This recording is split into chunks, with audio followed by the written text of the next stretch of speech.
Okay, can we call our meeting to order at 6:31 PM? Roll call, please. Rapp, Yes. Espinosa, Yes. Schrader, Yes. Haas, Yes. Landers, Yes. Reynolds, Yes. Comitas. Here. Everyone rise for the pledge. I pledge allegiance to the flag of the United States of America and to the republic for which it stands, one nation, under God, indivisible, with liberty and justice for all. The motion for approval of the regular meeting agenda, please. I'll make a motion of the regular meeting agenda as presented. And a second? Second. And seconds, roll call. Schrader, Yes. Espinosa, Yes. Rapp, Yes. Reynolds, Yes. Comitas, Yes. Landers, Yes. Haas. Yes. All right, this is our opportunity to have public comment. So I see we have a few people who have joined us this evening. Opportunity if you'd like to share any public comment this evening. About the tennis court? Tennis courts, yeah. We're excited that the city's gonna take it over. We live across the street from it, and we used to watch, years ago, used to be people over there all the time. We'd sit out front, watch these kids playing, and adults, and now there's nothing,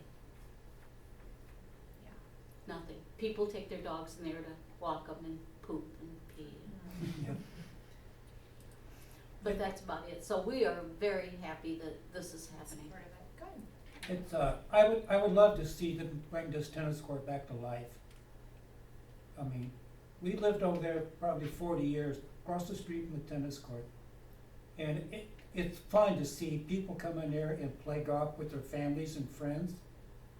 And then it just kind of went stagnant and nobody's there anymore, and it's just running down and becomes a weed patch, and kids are in there, they've already tore one of the nets down in the last couple of weeks.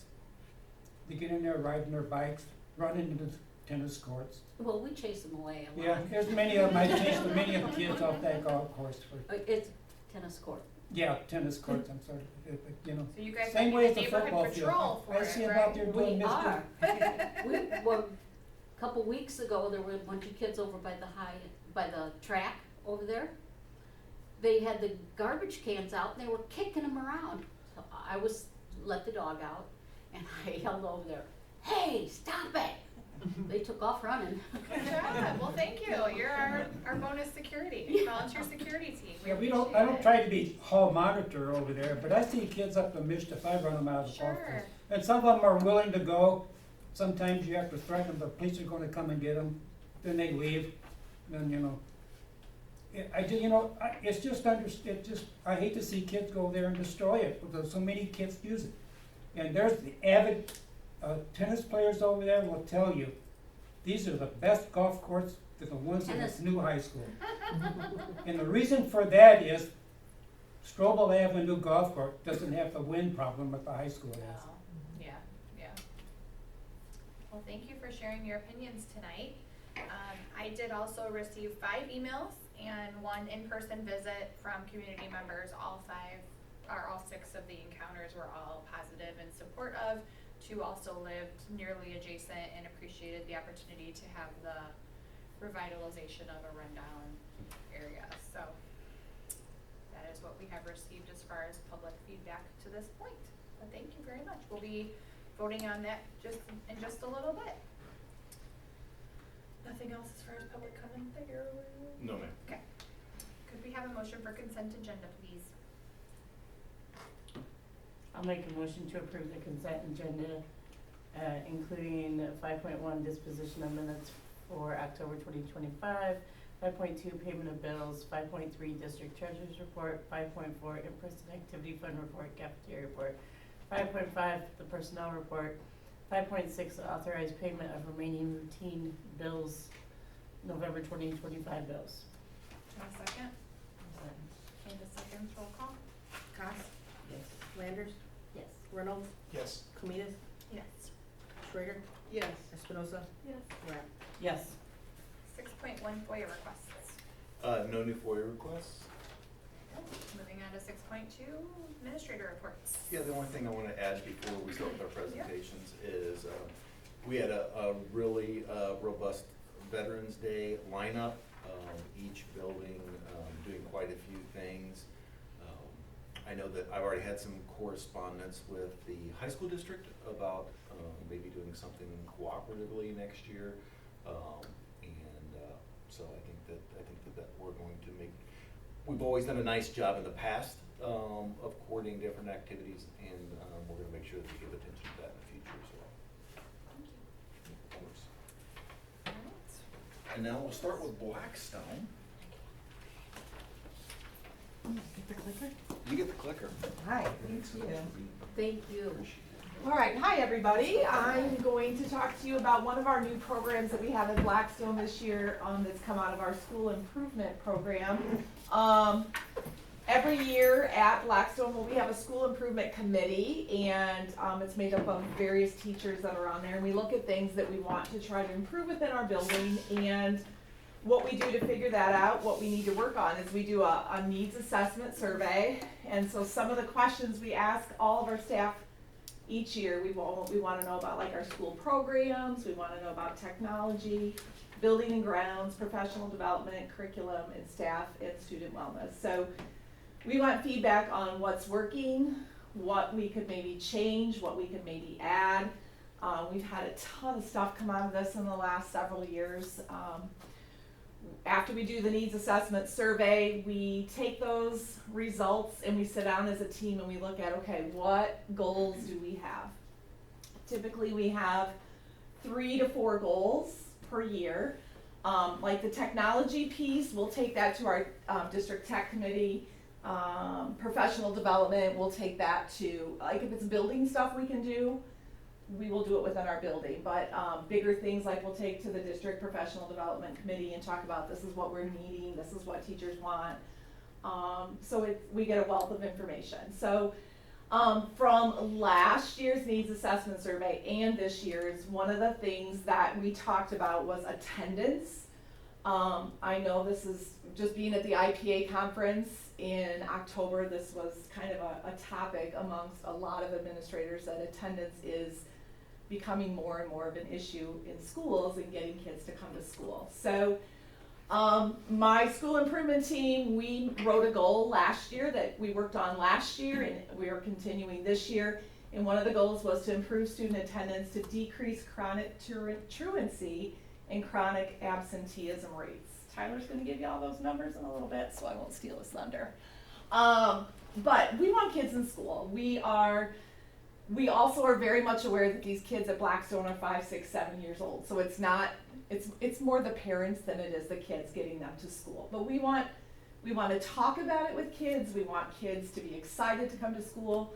We're hoping even if just a couple of kids are like, oh no, I really want to go to school today, because we do have kids that just stay home to stay home. But we want to decrease our unexcused absences, okay? We got kids are sick. We don't want kids in school when they are sick. They don't feel good. They're not gonna learn when they're sick, and we don't want them getting others sick. So when we wrote our goal, after we write goals, you write activities, the things you're going to do. So these were our activities that we started with last year and this year. We want to educate parents on the importance of school attendance and how it affects academics. We talked about beginning to discuss parent night activities for the future. We've had parent nights in the past where it's been like, come play bingo, or come to a book fair or a reading thing. We really start talking about having parent nights to teach parents how to help educate their child. Like, things are very different than they used to be. So there's a whole new way of doing school, and we want to try to educate parents to do that. Our last activity, we wanted to establish a process for parent communication and education regarding attendance concerns. So one thing we put together, we sent home information and guidelines at the beginning of the year, because we started talking, and I did talk with some parents last year about questions they had about attendance. And do you know about truancy? Do you know the difference between excused and unexcused? And we found that a lot of our parents knew, but we found that a lot of our parents did not as well. So we sent home a little packet at the beginning of the year. It was rather lengthy. and I hope parents took the time to read it, and we tried to cut it down as much as we could, but we just couldn't cut some things out because they were super important. We went through how to report absences, the definition of what absenteeism and chronic truants. We talked about truancy letters because in our district, we send letters home at midterms and at the end of the, I almost said quarter, trimester. And if a student has 5 or more absences, we send a letter home. And I always will send out an email and say, okay, because I always get phone calls, you're gonna turn me in for truancy, Johnny had, the flu for 5 days. That's excused, like we're not worried about those things.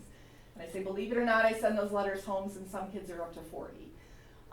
So, we kind of tried to explain that a little better, that I always tell parents my own kids got them. I would send them home with my own kids when they were at Blackstone because they were always sick, so that was kind of funny. We talked about truancy, how and when it can be filed, and we explained the difference between excused, unexcused, prearranged absences, and tardies. So it was rather lengthy, but what we did was we had parents sign off on it, that they read it, and turn that back in, so we kept that because we want to be able to have those conversations with parents and make sure that, they read it, they understand it, and they were encouraged to reach out if they had any questions. One thing we did do, talking about unexcused absences, with the LaSalle County Regional Office of Education, we have a truancy officer here in District 289 that goes to many schools. After 7 unexcused absences, we can refer a student to truancy to the truant officer. We didn't want to wait till we got to 7 unexcused, so our committee came up with kind of a plan of after 5, we're requiring the parent to attend an attendance meeting with the principal and the classroom teacher, just to kind of say, hey, we're at 5, what can we do? Is it your kid you're not getting here, or is it a kid problem, like you can't get the kid out the door, because I'll help talk to that kid, and I've done that. Or is it a parent problem, like can you just not get your kid here? So we want to try to help them. What's the plan? What can we do to support you before we have to say, boom, you're at 7, now we're turning you in. So we want to give them that heads up. Then we talk about how paperwork can be filed with the ROE and how it could lead to an official truancy hearing if needed. We send this home. If you have kids in the district, you've probably seen this. This is something our nurses came up with that we've sent home the last couple of years. When to stay home and when to return, as just a general reminder for our families, because we get lots of questions about, well, should they stay home? Should they not? When can they come back? We're trying to do a lot more of parent education, sending little tidbits home with calendars and bare facts and just random things, facts that we're finding out there about if attendance really matters and how it can add up and affect a child's education. This is one that I think is really, you don't count it up, but when you look at this, 2 days a month doesn't sound like a lot. But if that happens all the time, they're gonna miss over a year of school by the time they graduate. 4 days a month would be 2 years. And again, this is not for those kids that get sick and they might miss a couple days a month. This is for more of our chronic kids that just aren't coming to school for one reason or another, more unexcused. So we're just trying to share facts about how important attendance is, how it affects children's education, and it's super important to be in school. So we wanted to make it fun, so we started a program, and it's Attendance Hero. So HERO, we have lots of acronyms in education, and HERO stands for you're here, every day, ready, and on time. And we did a lot of educating our students at the beginning of the year. The school improvement team put together a slideshow. I didn't put a slideshow in the slideshow, but talking to kids about what this means, because they don't know, it's their first time in school. We talked a lot about being here. We want you here every day. Like, why do we want you here? We talked about being ready. When you come, make sure you have your book bag and you have your folder and you have your homework and things like that, and being on time. We've had a lot of tardies too, and when we have problem-solving meetings, we had a student last year that was late all the time, and his intervention period was at the beginning of the day. He wasn't getting intervention, he wasn't making progress. You know, we kind of tied that in. So we've talked about how important it is, and we have, you know, we have posters hanging around the school about being an attendance hero. We have teachers using that term all the time, like, you're an attendance hero, glad you're here today. So we've kind of started looking at percentages and things of kids in class, of attendance, and we stress to the kids, if you're sick, it's okay. Like, you can't be here, you don't feel good. It's okay if you're sick and you have to stay home. One mom did share with me one time when she brought her son late to sign him in, she's like, he told me I was gonna be in trouble and I'm not being a hero today. Okay, so just trying to kind of make that connection with those kids. But those are some of the things we did in the student presentation, talking about at the beginning of the year. And then we wanted to do something, we wanted to start slow and not like implement everything at one time. So we haven't done a lot, but one of the first steps we've taken, we're gonna add a couple things throughout the year, but one of the first things we did, I was at the dollar store one day, and I'm checking out, and I'm on my phone, I'm checking out, and I look over and there's this giant bear by the checkout, like as tall as I am. That's not tall, but that's how big the bear was. And I'm like, oh, we are the Blackstone Bears. What could I do with that bear? Gotta do something. So I took a picture of it, sent it to my school improvement team. I'm like, what can we do with this? We have a t-shirt made. I don't know if you can see, but it says Attendance Hero. And we are letting classes who have the best attendance the week before, we have a big celebration before school starts. We did it this morning. This is Mrs. Klein's class. Before the bell, like 1 minute before the bell lines up, because I don't want to take instructional time, we get in a big circle around the playground and we talk about his name's Hero the bear, and the class that had the best attendance the week before wins, gets to keep the bear and take care of the bear in their classroom for the week. And this was Mrs. Klein's students today. They were so excited. Mrs. Klein might have been more excited. She was dancing with them and everything else. But the kids are super excited. And when we're looking at those numbers, we are not, we're taking into account the kids that were excused absences, like that were sick. That's not counting against a class to be able to win the bear. So super excited about that, the kids are, and they were so excited. They were asking me if he hibernates in the winter. They were asking if they have to feed him, if they can play with him. I'm like, well, you don't have to feed him, but take care of him. So we'll see if he makes it through the year. So that's just kind of how we're starting. We're talking about doing other things throughout the year to celebrate attendance and educate parents. And our overall goal with this is we want kids in school. They can't learn if they're not in school. And so many of our kids get the most support when they are in our buildings and don't get as much at home. So we want to be able to help kids and help them grow socially and academically. So, do you have any questions? You mentioned you started it last year? The school improvement team started talking about it last year and started planning and doing our research and that kind of stuff. We just, this year is the first year we're implementing things with the kids. I think it's fantastic. I hope it serves as like a best practice example pilot for kind of applying it at the other grade levels in an age appropriate way. Yeah. But I just want kids to be excited to go to Mhm. school. So there's so much out there right now on attendance and incentives. I see, I follow a couple schools on Facebook, and one's putting flags out every day. When they have all their kids, they've made a class flag, and it's just, I think just making kids aware of it, and hopefully you can reach at least a few kids that wanna come to school more, so. Is there a best guess as to why it's an issue now? Why there's so much absenteeism. I think that, education's not valued like it used to be, and I think that, parents sometimes just think it's okay and they don't realize how much it affects their child just to stay home. I think we're seeing more unexcused absences now than ever. How long has the trend been going of he's gonna tell you it's getting better. Well, chronic absenteeism is getting better. Chronic Chronic absenteeism. truancy is still. Yeah, still chronic absenteeism is getting better. Truancy is Nationwide, getting it worse. really kicked off around COVID. It hit it right. People It got did. used to being home and parents were Yeah. expected to be the educators, and so they lost some of that value, Yeah. and it was hard to come back from. It was already starting to happen, but then COVID blew it up. Chronic absenteeism and truism. Great question. So if you're chronic absenteeism is you have missed 18%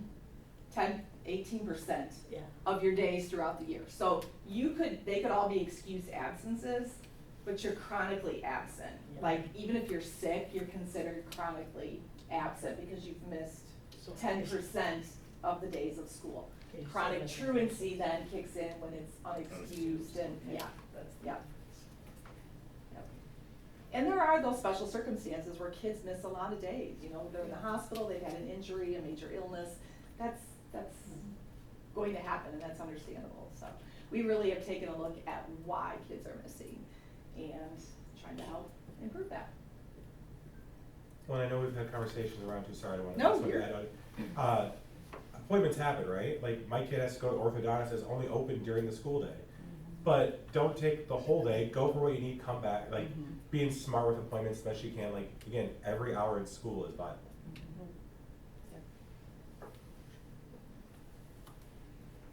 Okay, thank you. Who's next? Thank you. Thanks. Didn't even need my cheeks. I don't have any really cute bears in my presentation, so I'm sorry, there's no Hero the Bear in mine tonight. But I kind of wanted to talk with you guys about some of the systems reviews that we've been doing at Lincoln School. You know, with my transition in last year, it went from Dr. Lawrence to Mr. Strauss to myself. You know, there's been some inconsistencies, so we've been working with our school improvement team to review some of our systems that we have in place and continue to improve those at Lincoln School. So, our focus for growth, we kind of looked at the IAR report card, attendance data and discipline data. We took that to our school improvement team, and we also had, like Stacy, staff feedback and perception survey that played into that as well, to kind of see what our need was and where we could continue to kind of become more consistent even as a building. Because you guys have heard of our CSS committee as a district. We also bring that back then to our school and figure out how we continue to be consistent at Lincoln.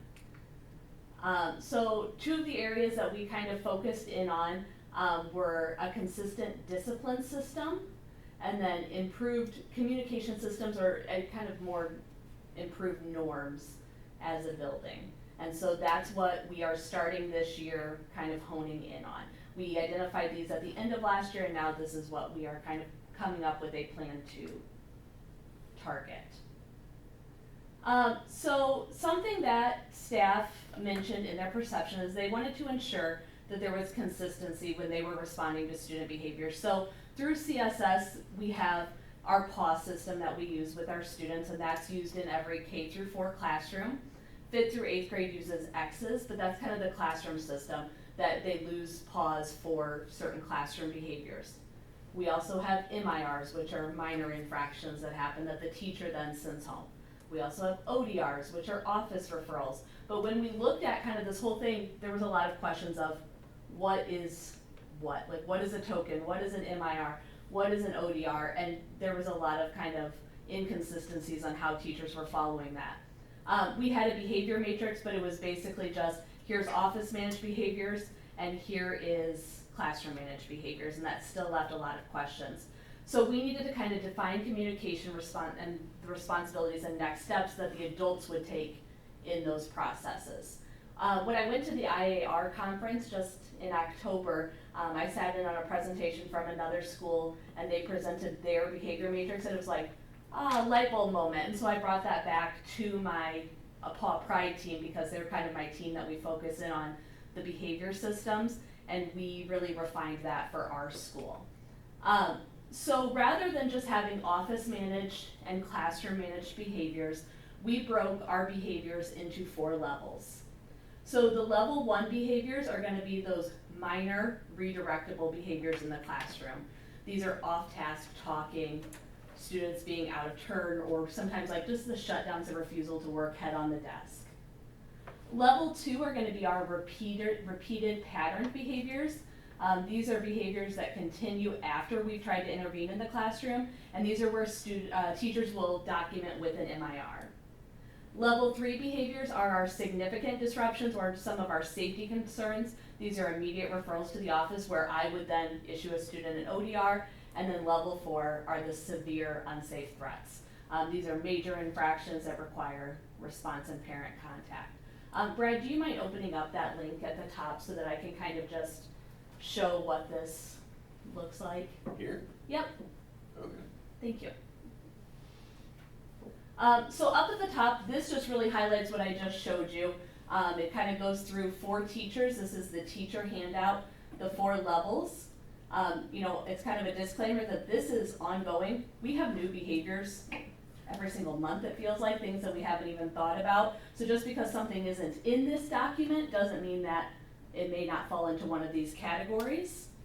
We also have an SEL, student concern form. So if we're seeing behaviors that we think our social workers may need to be, you know, called in for, our teachers fill in that. So I just kind of reminded them to continue using that form so that our social workers, you know, who are also very busy, don't forget to touch base with the student if they need to. And then we kind of go through just like our trimester celebrations. Brad, but if you scroll down, we went through and broke it into the individual levels of behavior. Here? Yep, so page 1 is our level 1. So as you go across, you're gonna see the minor and major problem behaviors. These are things that teachers see in their classrooms. The intensity, again, this is confined to only the student. It's not majorly affecting those around them. It defines what the documentation should be. So this is gonna be whatever the teacher's private documentation is. If that's, you know, writing in the student planner that they lost a paw, if that's keeping track of that in their own system. And then what the adult response is. So for level 1, you know, we're gonna do our tier 1 classroom management strategies, things that we do daily. We're gonna ignore, we're gonna have close proximity to that student. We're gonna monitor and support them. And then if we need to fill out that SEL form. And then the discipline or the consequence would be the loss of a paw. And then if we scroll down to level 2, it does the exact same thing. So now we're getting into more of the behaviors that disrupt others in their area, or this is a repetitive behavior. Because after we're exhibiting those same level 1 behaviors again and again, this is consistent and our classroom intervention is no longer working. So that we need to continue to support that student with more restorative practices, with, you know, consequences that are appropriate to the ongoing behaviors, and support our teachers with making sure they can communicate that with parents to be part of that team. So now we're sending home that MIR, and we're going to make sure that there is parent contact, whether that is through Teacheries, our Rooms app, an email, a phone call, whatever that might look like. So each one of the teachers has this? Yes. So it's consistent across every class? Correct. So we just kind of did this, like I said, in October.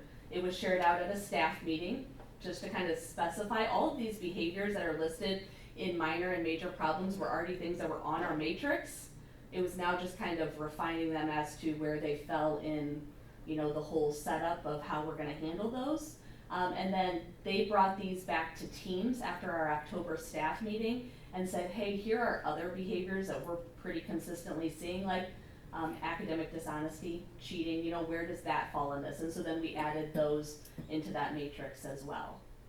And so it goes down through, you know, levels 3 and 4 the exact same way. It just kind of talks about, you know, adult responses. You can see with the ODR, there's 2 options. You know, with some of these behaviors, we do want to keep the learning moving on. We don't want them out of the classroom for as much time as possible. So we're gonna write that ODR, make sure that I am aware in the office, but we're gonna keep that student learning because they're not a disruption to the learning environment at that time. But there may be other times if they're outside at recess, if then they feel like there's a severe threat. If they are in the classroom and they're disruptive, that then the student is removed from that setting to the office immediately for the ODR situation. And then level 4, these are kind of our major ones. So that would be a call to the office. We kind of coordinate to make sure that that student is safely secured in the office. to handle the situation with a level 4 type of situation. Again, these students might be students who are referred for our TAT team also, so then they would be brought in for threat assessment to the team. So this was kind of step one in just like clarifying that discipline process and then communicating it out to teachers so that there were fewer questions of how certain situations should be handled.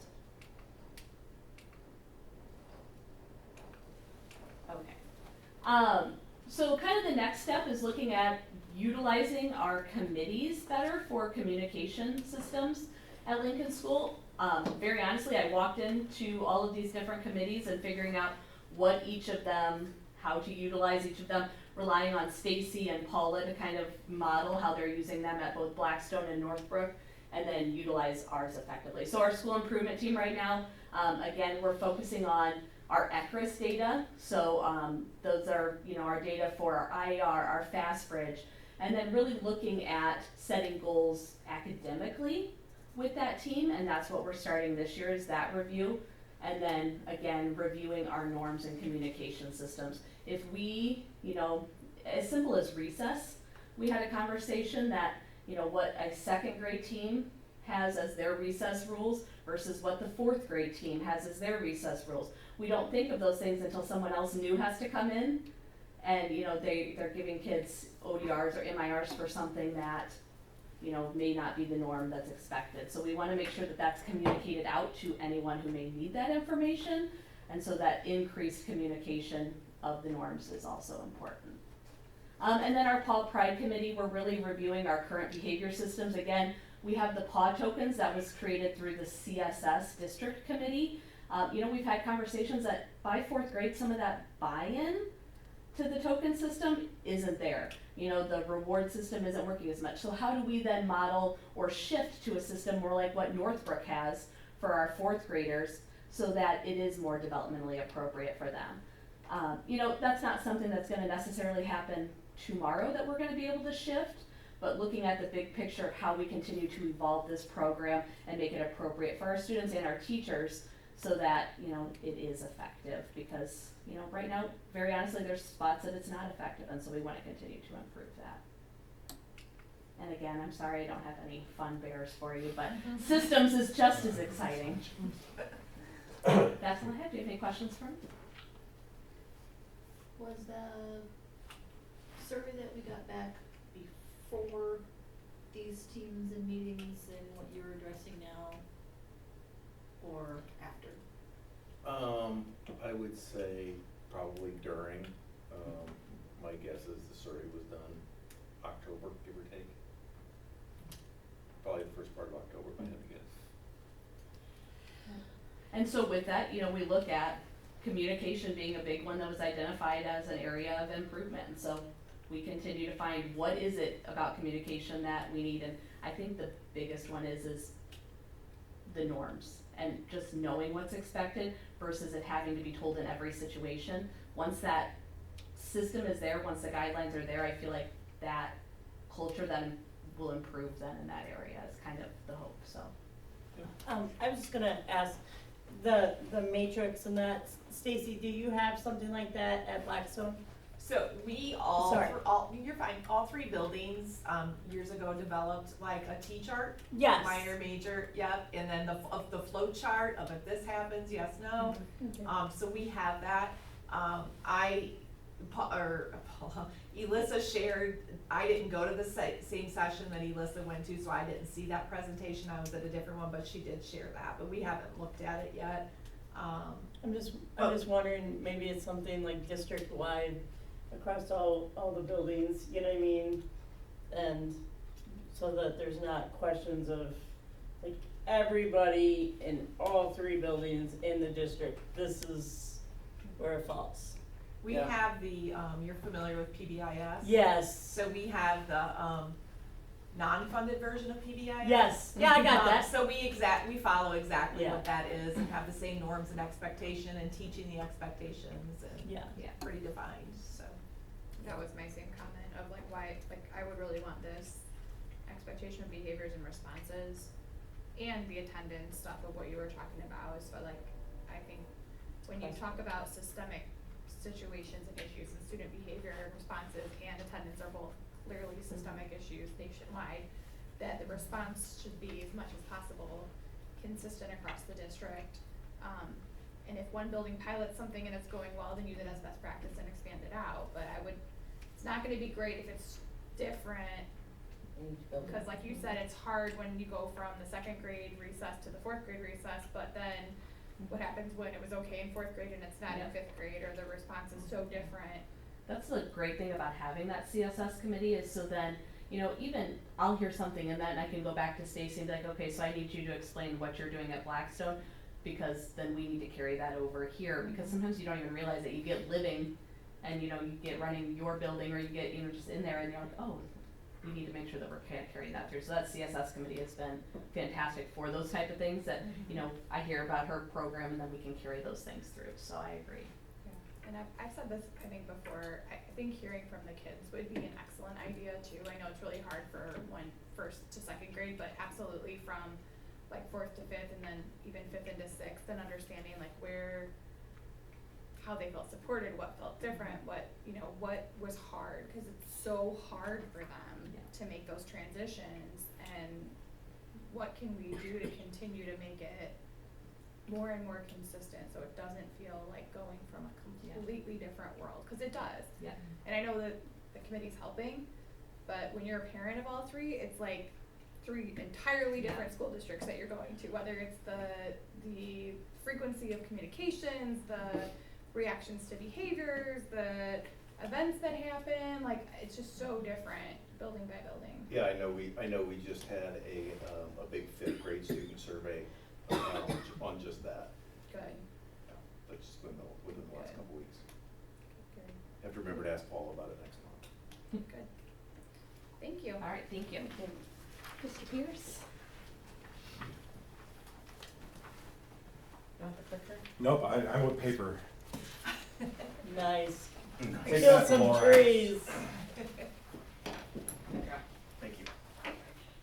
Thanks, Tyler. You're welcome. I'm all about data. Would you like one, Mrs. Coral? Thank you.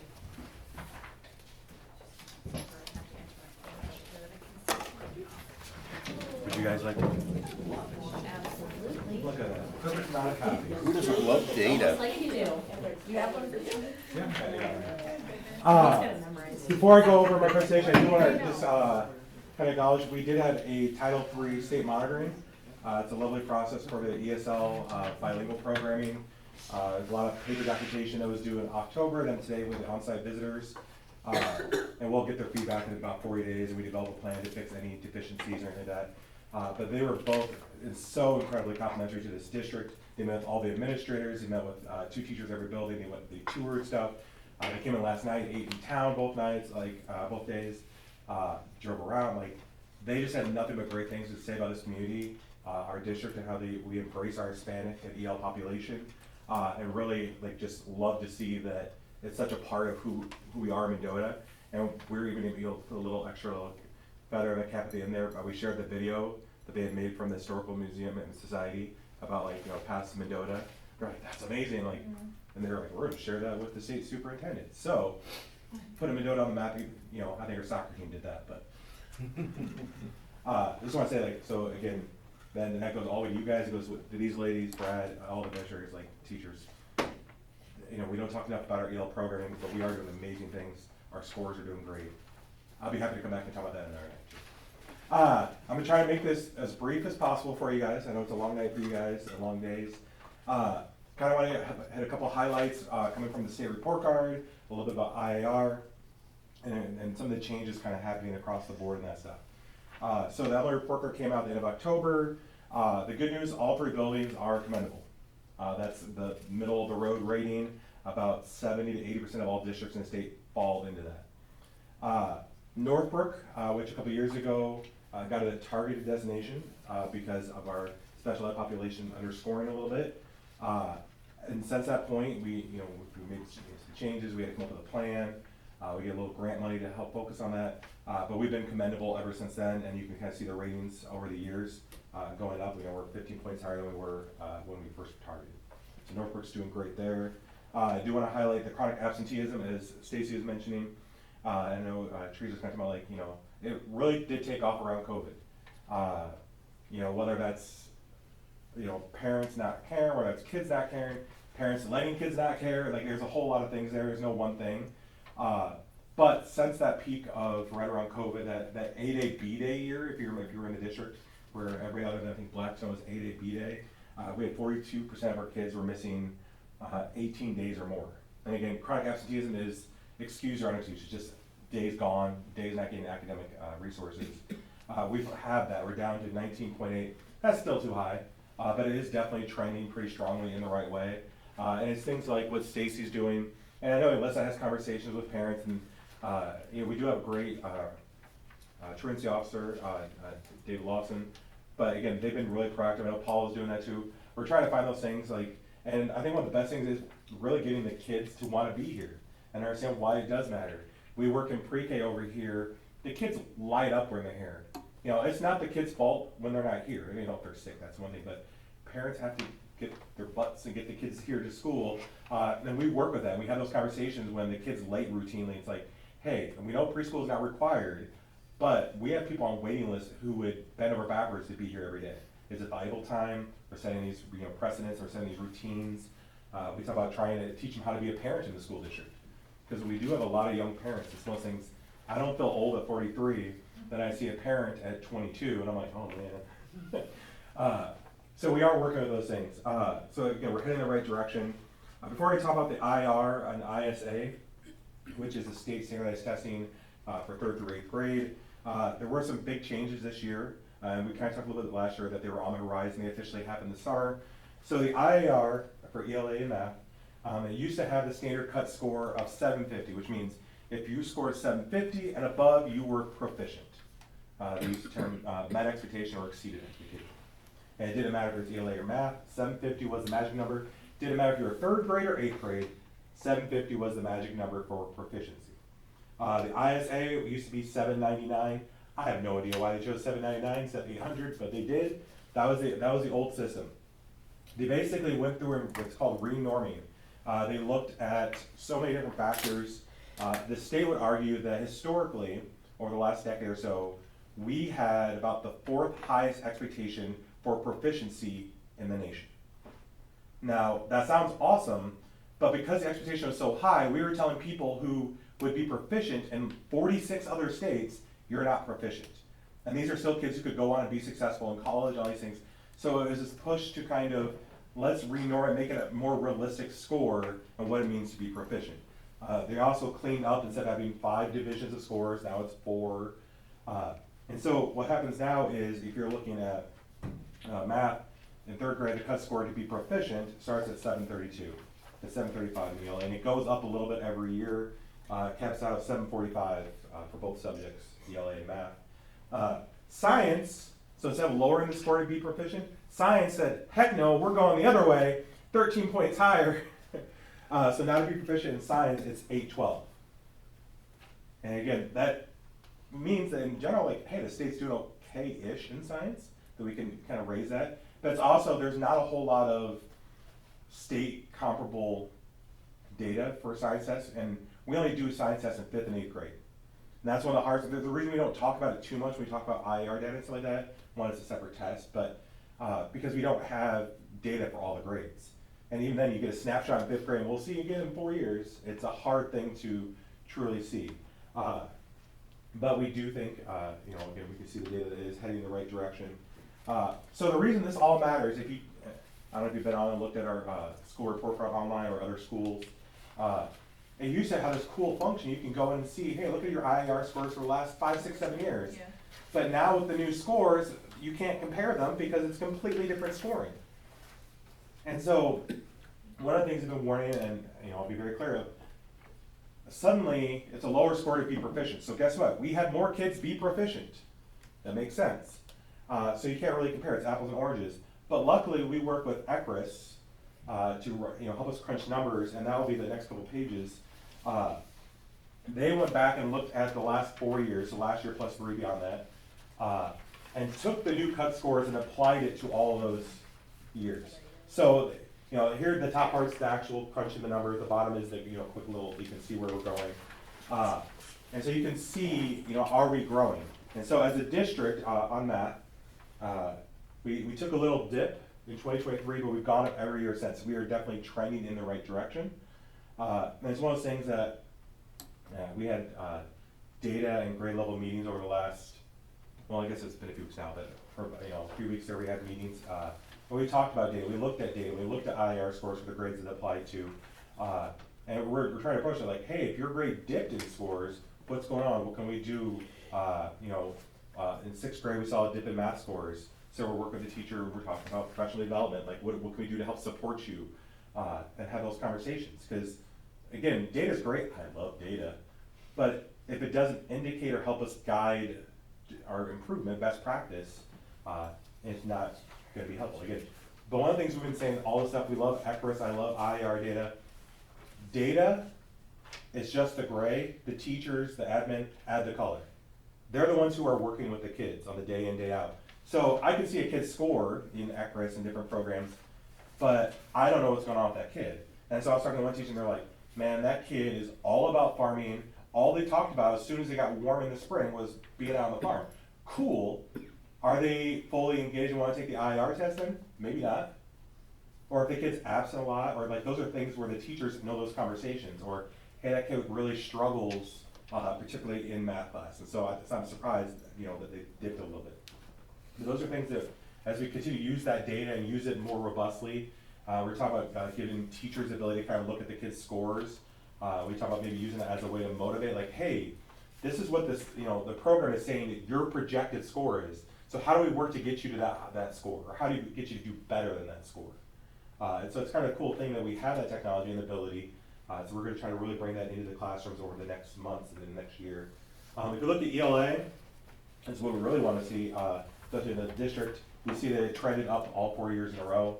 Our ELA growth has been really trending very aggressively up. Part of that is, I would argue, some of the changes in preparing kids for the test. I know a lot of you guys haven't taken a standardized test in a while. The language used is very obtuse, very annoying. It's not how people talk.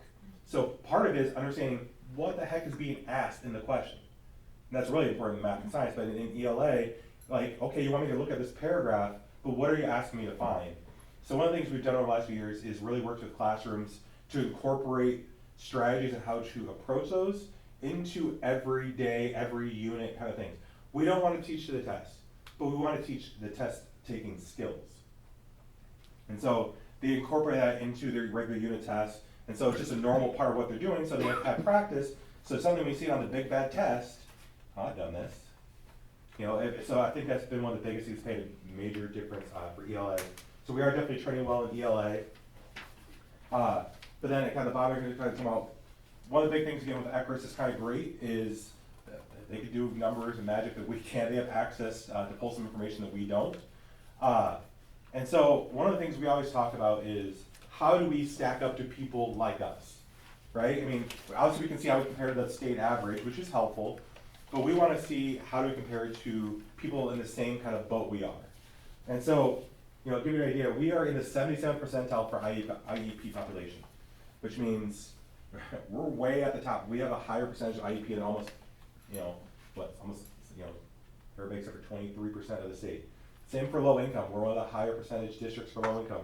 We're one of the highest percentage for EL population. There's nothing we can do about that. I can't magically make the town wealthier. I can't make the kids magically more English proficient. We'll work on those skills. IEP population, that's based on the kids' needs. It's who we have. These are our subgroups, and we welcome them all, and we take it on with gusto. And so when we look at that, based off of everything we know, we should be in like the mid to high 20th percentiles for scores. But you can see there, we're in the 40th percentile for ELA, we're in the 34th for math, 46th for science. So we are out kicking the coverage that's expected of us. You know, to use our ECRIS term, we are above the river, which is the projected goal line. We're above that. And you know, as Brad and I were having a conversation, it's like, we all think it's great. There's more room to go. There's definitely room to improve. And so one of the cool things again with ECRIS is you know, they pull data for schools that we wanna compare ourselves to. So when you look at this, I know it's kind of blurry, it's that stretch to make it look, you know, make look logical. It compares it to other districts. We were able to pick a couple, so we picked Rochelle and LaSalle, because either demographically, population-wise, low income-wise, like, they kind of match, and especially in this area, they're kind of our closest comparable people. But then the other districts on there pull from what ECRIS finds based off of our things. We focus on low income, we focus on IEP, we focus on EL population. And so then, you know, the last page of the data there is kind of going through, it's kind of showing you how do our scores compare to those scores. And we kind of fall kind of in the middle of the mix with them. We outpaced Rochelle and LaSalle pretty handily, but some of the other ones are doing better than us. And what that happens then is, and this is one of my favorite parts of the job, is I get to send an email to people in some of these districts like, hey, what's your magic sauce? And we have these conversations. And again, that's how we first hooked up with North Palos last year, is again, they outperform, they have more EL kids than we, they have higher low income, but they outperform, they're like one of the top tier schools overcoming all those things. And so it's like, hey, what's going on? And we had these conversations, and yeah, I think you know this about educators, we like to talk, and we tend to like to help each other. Because it's not a me versus you, it's us versus the world kind of thing. And so we're kind of using that information to help guide us and figure out what we can do to continue to improve. I know next Monday we're going to Oregon, kind of looking at what they're doing in Oregon, some of their programming, like what might work, be effective here. Again, we're just trying to beg, borrow, and steal the best ideas. You know, best practices are just that, best practices.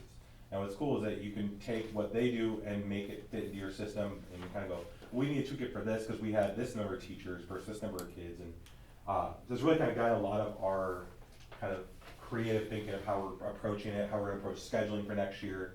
And then the last page, just kind of foreshadowing for next year. So they overhauled the report card for this year. Next year, they overhauled the IR scores this year. They're overhauling the school report card next year. So this coming summer, they're going to overhaul the general stuff. So right now, we have 3 tiers of school ratings. Your exemplary, which is the top 10%, and only the top 10%. The 70 to 80% of the middle is kind of the commendable, and then the targeted schools and comprehensive are at the bottom. There's no magic percentage there because it's based on how you score in certain subcategories. But what's going to be that, well, hasn't been voted, but the proposed change that they're going around giving the speaking tour on, is they're still going to use the same kind of categories to look at how to judge a school. But right now, it's basically everybody gets ranked. Only the top 10% of schools can be at the top, be exemplary. No matter how great you are, you can't be. It's just the top 10 based on scores. Well, they're saying that's not fair, because you could be amazing and be left off that list because, well, you didn't make that top 10%. So now it's going to be criterion based.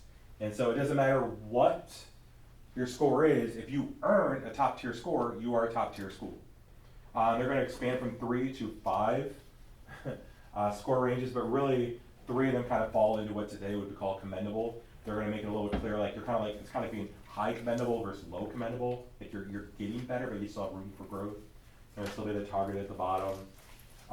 That's kind of the big crux of the change there. I know when I sat with them last year when we did the IR score changes, and they're very honest, is that with the kind of uncertainty with the federal government and around education and was expecting this by that, you know, the state wants to make one change and be done with the report card, but until the federal government is a little more clear about what truly has to be used to calculate our scores, because a lot of those things come from the federal government, they're kind of like hanging back a little bit and be like, we don't want to change anything that isn't going to be legal, we don't want to leave anything if we don't have to leave it in, so it's kind of this kind of tiptoeing around, figuring things out, and it's, you know, pace of education, it's in fits and spurts.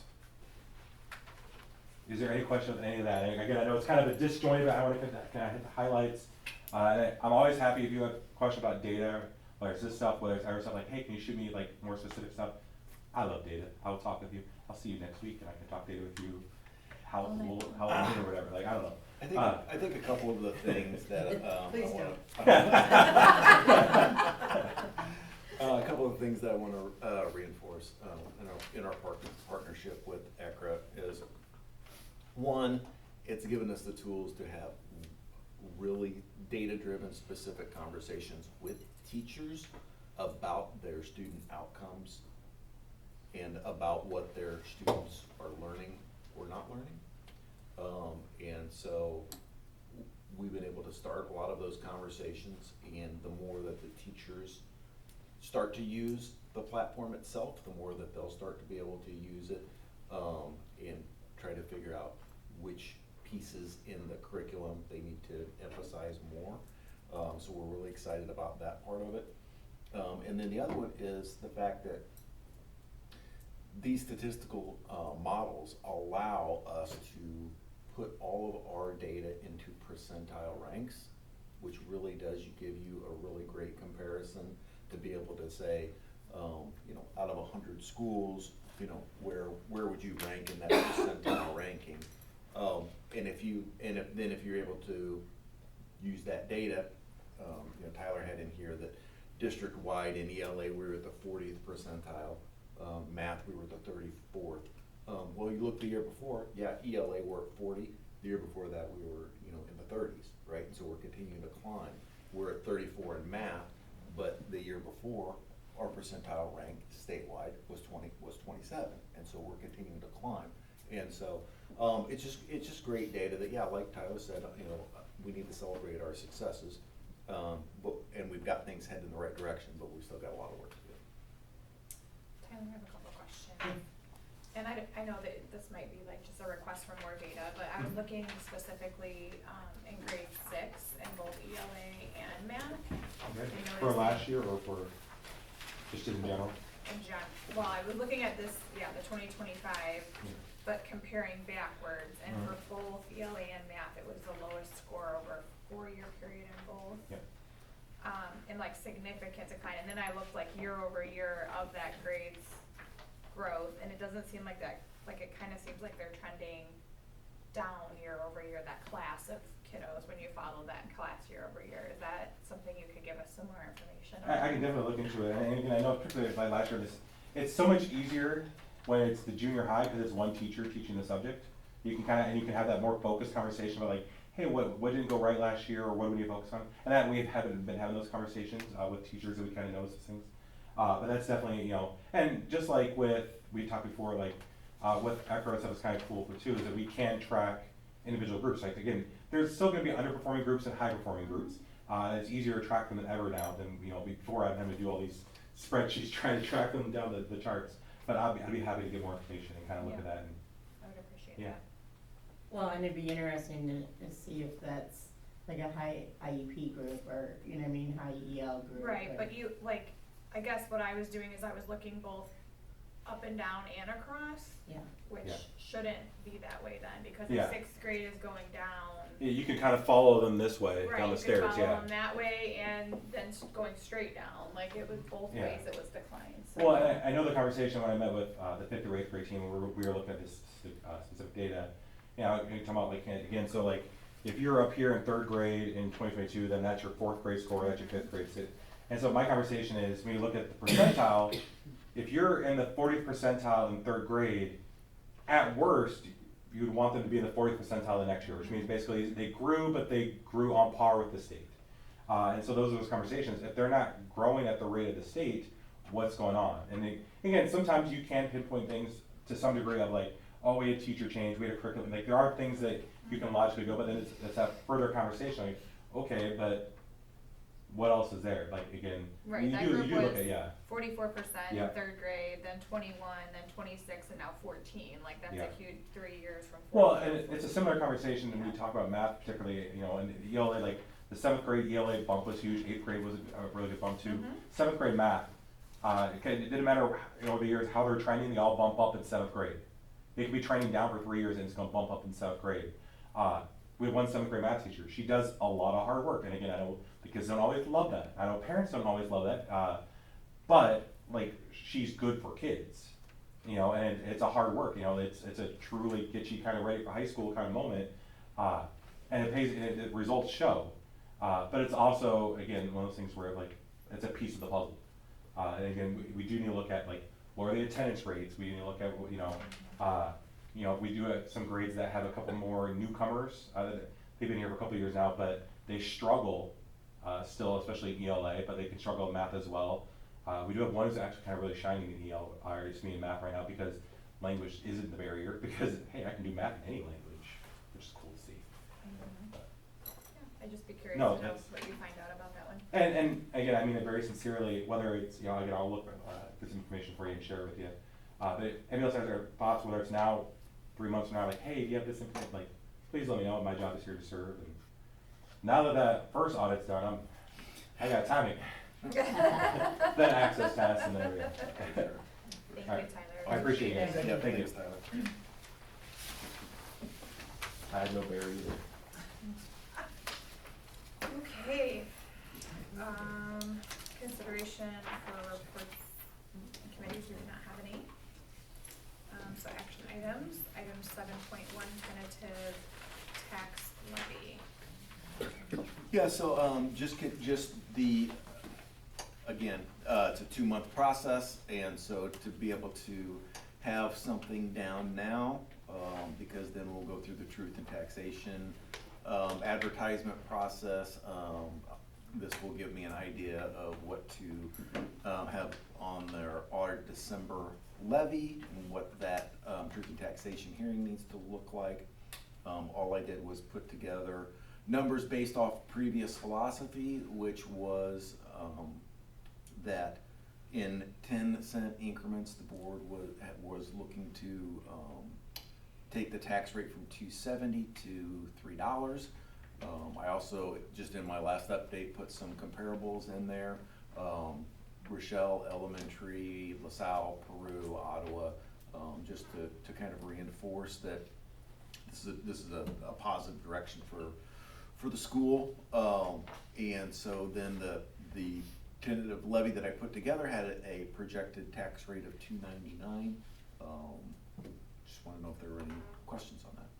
And if you didn't look at it, just to reiterate, Rochelle was 309, LaSalle 319, Peru 320, and Ottawa 375. So we'd still, even at 299, be a full 10 cents below, and that's their last year. It doesn't account for whatever they go Correct. at this year, so we're still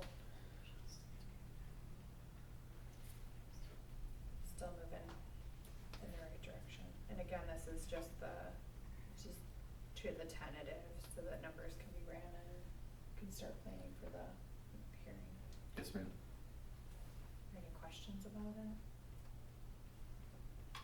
Can you refresh my memory? We just funnel it all into wherever it needs to go. Counting it as new money, but we don't ever have anything, not new money, but specific we put it towards, right? We're just. a lot of So different this, tax yeah.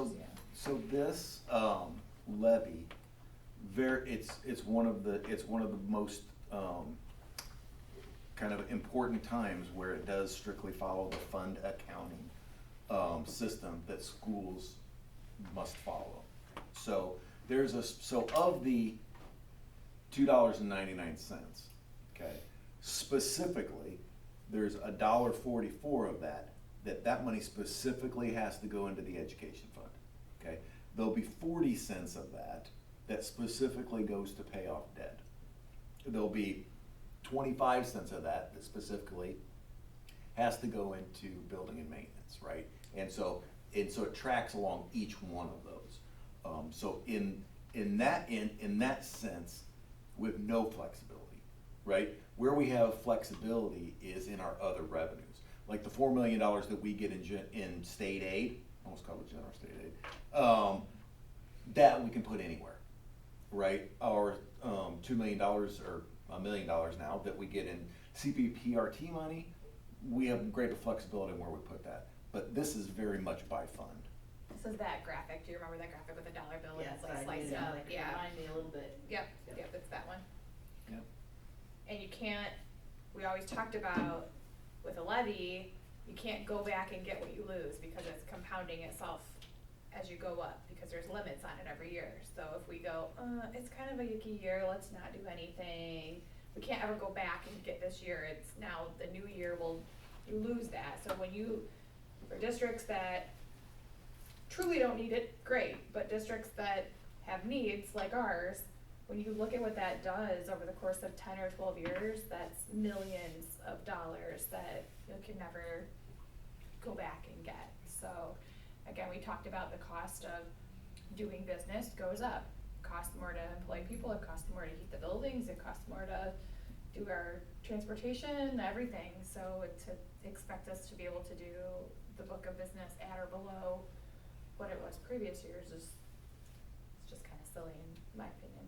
So, kind of like a cost of living adjustment in a way. If there's no other questions, could we have the motion 7.1, please? I'll make a motion to approve the tentative tax levy as presented. In a second. Did you say it? Yeah. Okay, Amanda, seconds. Rapp, Yes. Espinoza, Yes. Schrader, Yes. Haas, Landers, Yes. Reynolds, Yes. Cumidas. Yes. Item 7.2, this is the tennis court property. Is there any more questions or discussion before we move to the action item? Did we like finalize like the amount? Like I know they said that like the lease option was off the table, but like what amount of land, like what, like did we finalize that, I guess? So I'm gonna say that nothing's been finalized. Okay, Right, and so really, an action item that would get approved tonight would be, kind of in concept. All of those negotiations still need to take place, an IGA would need to be developed, that would specifically lay out our continued access to it and usage of that land moving forward, and so And there's probably a whole bunch of legal paperwork to There's actually still a ton of work. transfer the- There's still a ton of work to be done, the but we're not land, gonna do yeah. any of that work unless we know that this is something the board is gonna do. Who, all that paperwork, who's paying for that paperwork? Us, or would the city reimburse us for that? Or is the city paying for that? That's a Sorry. good question, or would we split the cost? I don't know, we haven't had any of those Okay. conversations. Okay. You know, it's the only, it's not gonna be a huge legal bill. It'll be a couple $100 at most. And so, most of that work, I will do, Nick and Emily at the city, the three of us will put our heads together and get most of that done. But the proposal was still that triangle, right? The creek coming down and Yep, yep, that corner. correct. Okay. so then just to clarify, cause that's kinda what I just asked, like, so that if we vote on that, we're like deciding an amount of land, or no? No, we're saying that we're interested in transferring the tennis court property, and then when we get, I'm assuming we have to have something more than just a pen drawing, it has to Yeah, probably be legal the official legal, Legal like, description. description. Well, I of just land. mean because like we have tossed around like, we could do this much or just this much, or, you know what I mean, like that was Yep. part of the conversation, so I just wanted to know what we're approving. So my assumption moving forward is everything south of the creek. If the board wants me to work on something else, that would be good to know. Go back and look at that. It could be as small as just the tennis courts. But then they talked about putting in parking Yeah. to accompany it. Yeah. And is that, the parking would be more to the, Closer to the track. I would assume North north. to the, I would assume it's the north. At one point, there used to be, Gravel. it used to be gravel and asphalt back in the day. Back when Brenda's kids and I, and I mean, and it was a gravel, so like north and Asphalt. west is definitely what they would want, right? Yeah.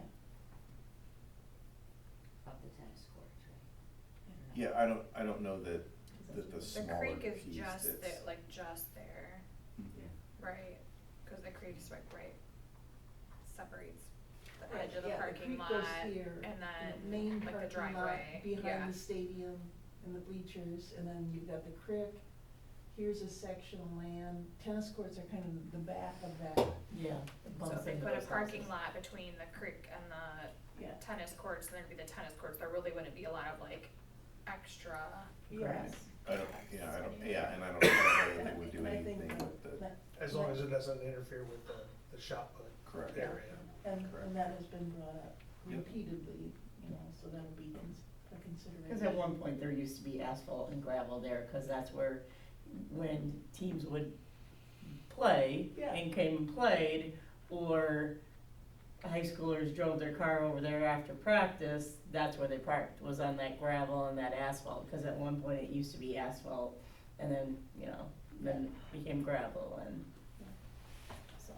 And I think the only question that, like, if I remember correctly, was one of the things we had said was like, would the land like more, like further, I'm so bad with directions, but like next to the tennis courts in south, like some of that land, but you can't really split it. yeah, that would Do be. you have the map up? Is that what you're looking at? I'm trying, Yeah. it's like not. And Just I trying to look at it. took a little tour of the acreage we had around the Mhm. school, and I was thoroughly surprised how much, I didn't how realize we big had that this much. is. Yeah. I basically thought we were a little beyond the playground equipment. That's how I always thought that's all we had. No, there's a They ton. don't. I mean, you go across the creek and there's a whole big Right, open and these area, are so houses. I'm not So, worried about losing So we land, had talked Yeah, about. yeah. it because we have was plenty huge. if we ever wanna Just this develop it. triangle right here. If we So needed this is like the something, only part Yeah. that would be like undeveloped, I guess. we have but, like, lots you of space can't get to here it, on this really. campus Like to in be any able way, you can't get over to the put street. something for an So activity this or would to be the build parking lot, something this would be or. the tennis court, and then that would just be grassy land. I never realized we had that much back there. I was surprised. It's huge. Yeah, I mean, I've lived here for over 40 years and didn't realize. Cause there was always the illusion we didn't have anything, sorry. It doesn't look, I mean, it doesn't look like it. I think the school's so close to the road with the driveway, you don't realize that it goes way back there. All right, so pending more specifics around what the triangle is defined as, are there any concerns around the overall transfer of the tennis court property to the city? Cause that's all the motion's asking for right now, so I think we can be there and then Yeah. provide The the details can be. details, yeah, before there's any transfer. Okay, could we have that motion, please? I'll make a motion to approve the transfer of the tennis court property to the city of Mendota. In a second, Second. have a second, roll call? Kumitas, Yes. Reynolds, Yes. Landers, Yes. Cos, Yes. Schrader, Yes. Espinoza, Yes. Rapp. Yes. Abatement of Fund 11. Fund 11, yeah. Fun. Just real quickly, are you ready for the Yes, go home. Okay. Don't tell me twice. Go home. Fund 11 historically. See you next week. See you next week. Yeah. Is something that we've used as to specifically track things that are leased. Historically, we'd have a lease levy as part of the local property taxes. We haven't done that for years. There are things that people used to lease that they really don't do anymore. And B, there's really no such thing as Fund 11. So we kind of created it on our own. And so this is just a motion to abolish that and slide all of those pieces back into Fund 10 where they belong. It's just a bookkeeping. Okay.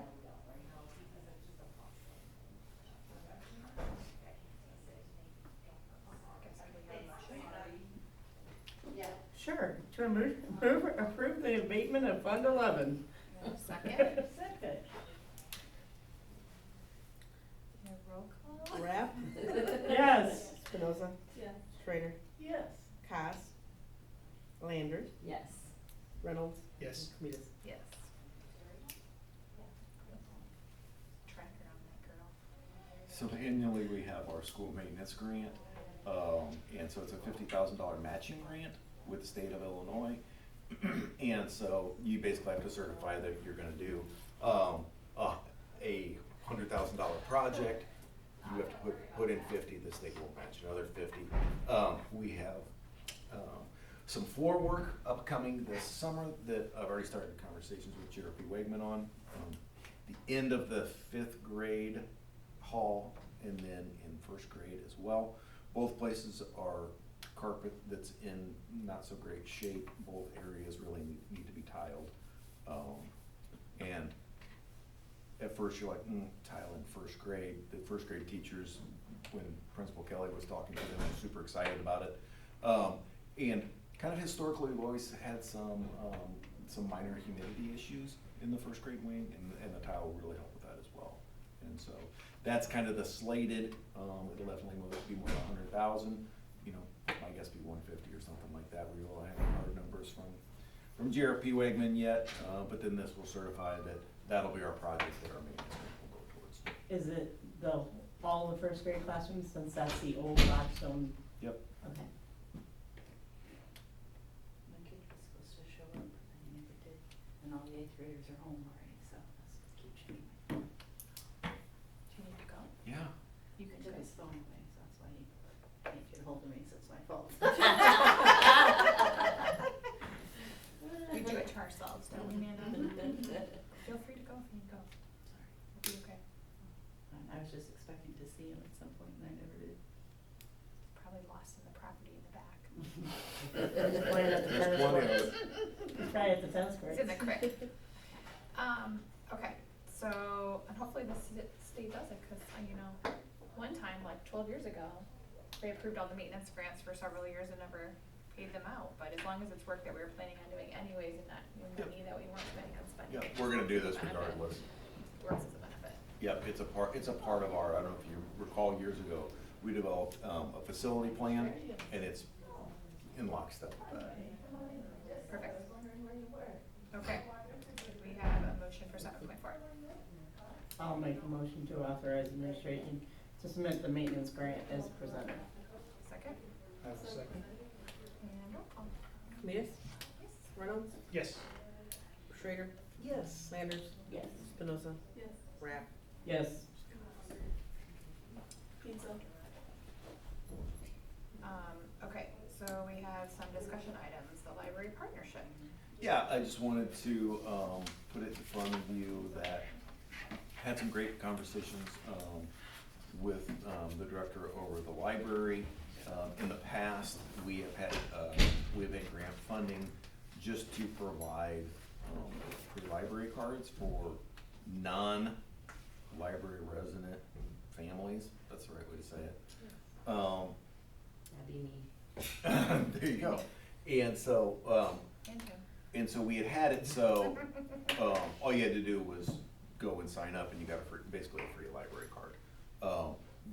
We no longer have the ability to do that with the way our grants have dried up.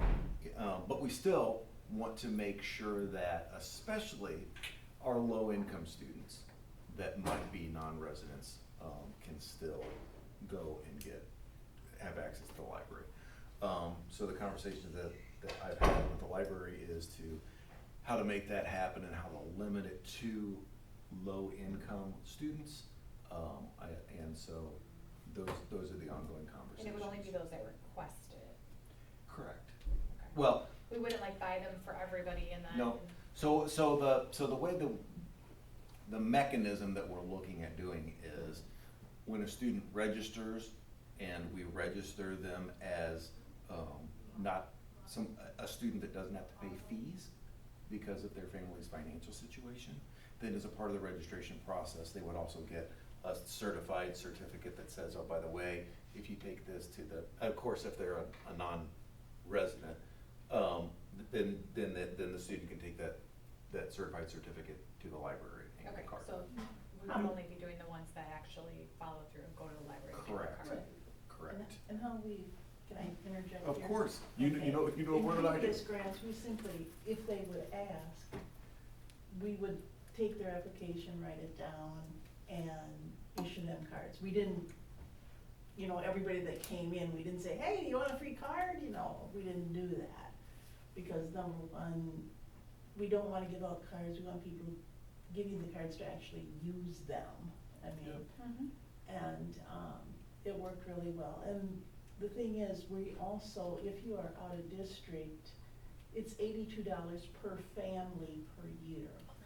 Those of you that have property in town know that the taxpayers for the library district are paying a lot more than $82 per year to use the library. So I know when we have would-be patrons come in and we say, and let's say they live, you know, outside of Compton or West Brooklyn or something, and they're like, you know, what does it cost for me to get a library card? And we say $82. Sometimes they're kind of like, oh, because they think that libraries should be free. Well, we got utility bills and we have to buy books too, and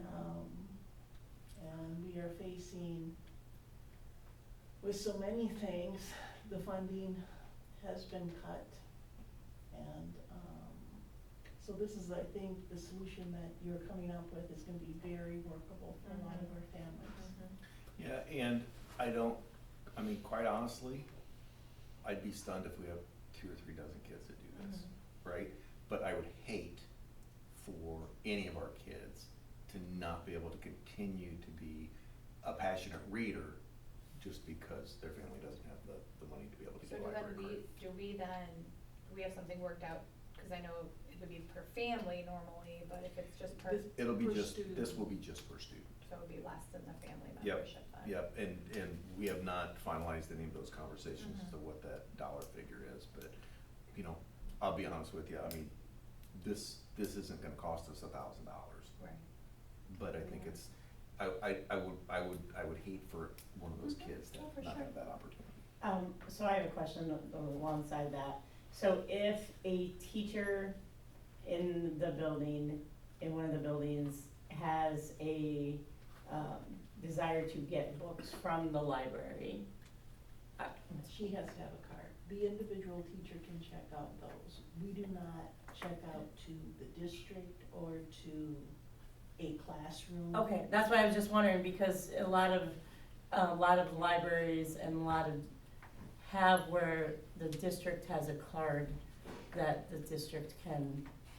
But can a teacher that doesn't live here but teaches here in the district come get a card? Cause I've seen that more than like a district card. I've seen like if you're just using it for your classroom use. I don't In district. believe so, because laws have changed as far as the library being a taxing body and who we can exempt or who we can exempt from paying an out-of-district fee. I'm not quite, you know, I'm not an expert on that. That's not, will be on my, what I do at the library, but I know that changed while I've been employed there, that we used to have teacher cards. We do not have those anymore. Yeah, good question. I know we used to, I'm just curious. What is something acquired, because I know in the LaSalle they have that. And maybe if it's not something No, that check the and see library if can they just have it. do, maybe it can be part of the conversation at whatever that reduced rate's gonna be for the student, that also if we have teachers that feel like it would be a benefit to be able to use in their classroom, then maybe the district works out the cost of Yep, we can have that conversation as well. Yeah, when we a do, teacher card. like when we have teacher sales, like we weeded a ton of books in the children's section, and we specifically invited teachers in to say, hey, come in, if you need books for your classroom library or whatever, come, please take. Or, you know, take them, haul them out of here, as many as you want. And they were just, library was just here, right? A couple days ago? Yes, they were. It's a great partnership. Wonderful. Thank you. Of course. Press policy 120.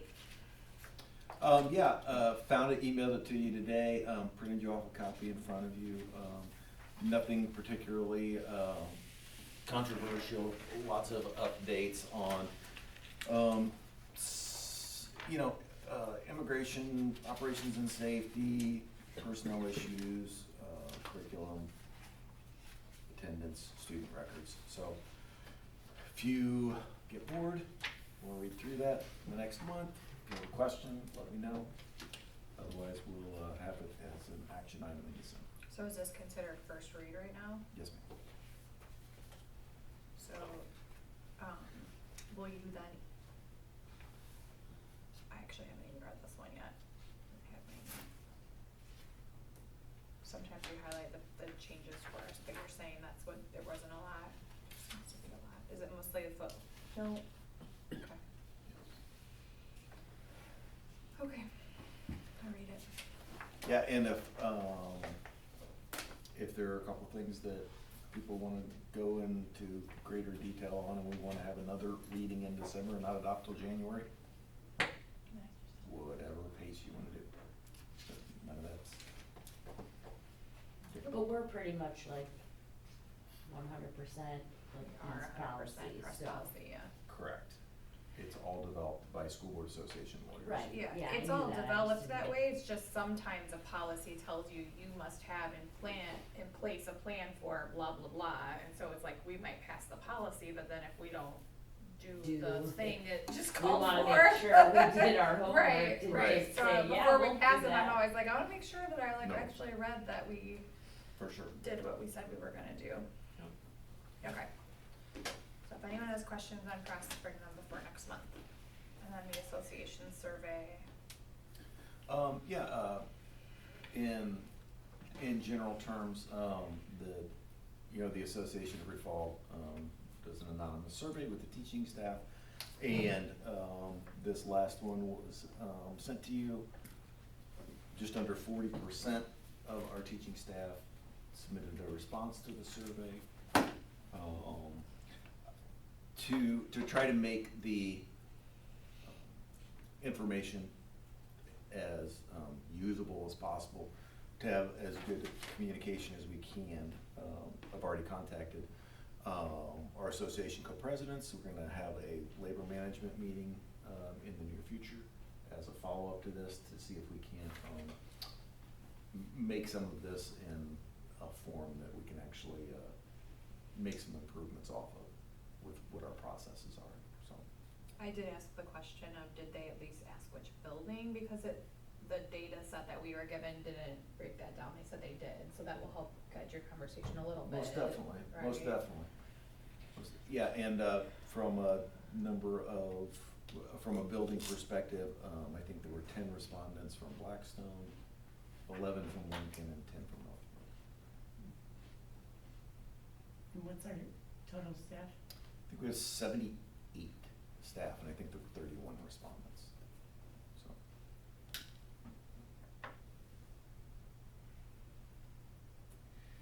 And you guys are gonna meet in December, is that the plan?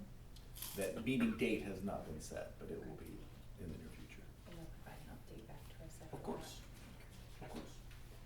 How do you compare the previous survey to this one? Very similar? So the previous survey, last year's survey, there wasn't one. Right, I mean, I remember. And then, the years and then before. the year before, I would say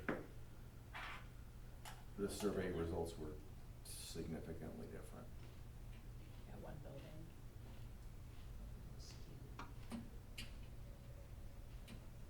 That's what'll be interesting, if you can look at it with them, like building by building. I would wanna make sure that like these two that we're not expecting to see significant differences are trending positively and not seeing anything different. And then another one, I mean, it's hard to compare it if it was really, really not great and it's really not great, and like, it's hard to tell, but I think at least it gives you a baseline Well, to move forward, and it doesn't mean that you can't, or we couldn't, go back out to the teachers Yep. in the spring and say, these were noted, this committee met, like, here's where. yeah, if we're going to go through this process, then, I think it's important that we meet with the association and to make Mhm. it, a productive one. Collaborative, yeah. Yep. Okay. And we do have a purpose for 9.1, correct? That's up to the board. It's related to that, correct? Correct. Yeah, I do think there were some questions that For would sure. need to be discussed in in executive, so unless anyone's opposed, so we could go into some greater detail around that. We have the, Go into executive session at 8 o'clock.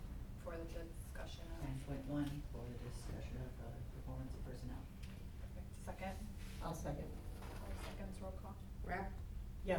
Reyes, Yes. Reynolds, Yes. Espinoza, Yes. Schrader, Yes. Landers, Yes. Thomas. Yes. Kill the camera.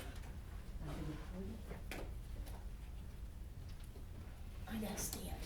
Sorry. Oh my gosh. We're already shut. Okay.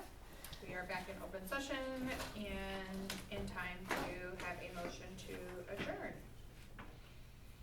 Make a motion to adjourn. Second?